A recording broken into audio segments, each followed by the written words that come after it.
In this video, we are going to show you the summary of Invisible Man by Ralph Ellison. So let's start.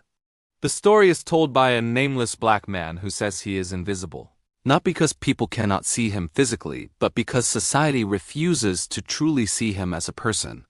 He lives hidden underground, surrounded by electric lights he has stolen to create his own bright space. From there, he remembers his life story, trying to understand how he became invisible. As a young student in the American South, he works hard to succeed. He believes that if he studies well and behaves politely, white people will respect him. After giving a speech at his high school graduation, he is invited to speak before important white men. But before he speaks, they force him and other black boys to fight each other in a cool boxing match while blindfolded. The boys are humiliated for entertainment. Afterward, he gives his speech about humility and progress. The white men clap and give him a scholarship to a black college. The boy feels proud, not yet realizing how he was used. At college, he admires the founder's statue and dreams of becoming a leader. The college president, Dr. Bledsoe, tells him to obey white society and never question it. One day, the narrator accidentally takes a white visitor, Mr. Norton, to poor black neighborhoods and a bar full of shocking scenes. Mr. Norton becomes ill, and Dr. Bledsoe blames the narrator for showing reality. He secretly expels him but gives him letters to take to people in New York, promising help. The narrator travels north with hope, believing the letters will help him find work. But he learns the letters actually warn employers not to help him. He is shocked and hurt. Alone and hungry, he finds a job in a paint factory that makes white paint called optic white. The factory workers treat him badly.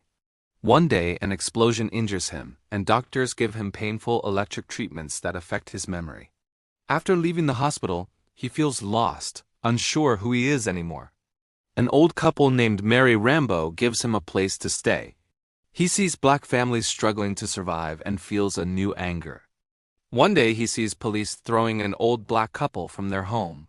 He speaks to the crowd with passion, and people listen. A political group called the Brotherhood invites him to join them. They promise to fight for equality and justice. The narrator believes them and becomes a speaker for black rights. In Harlem, he becomes famous for his speeches. He speaks about unity and hope. But slowly he notices the Brotherhood cares more about power than people. They control what he says and where he speaks. They stop helping Harlem when trouble comes. A friend named Todd Clifton leaves the Brotherhood and later dies after a fight with the police. At Clifton's funeral, the narrator gives a powerful speech about dignity and loss, but the Brotherhood punishes him for acting alone.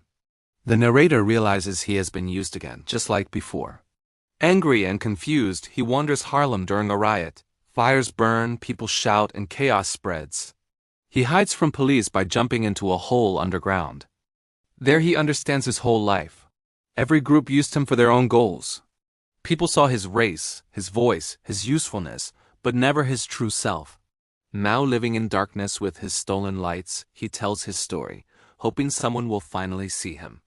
He plans to come out one day, no longer invisible, ready to live with his own identity.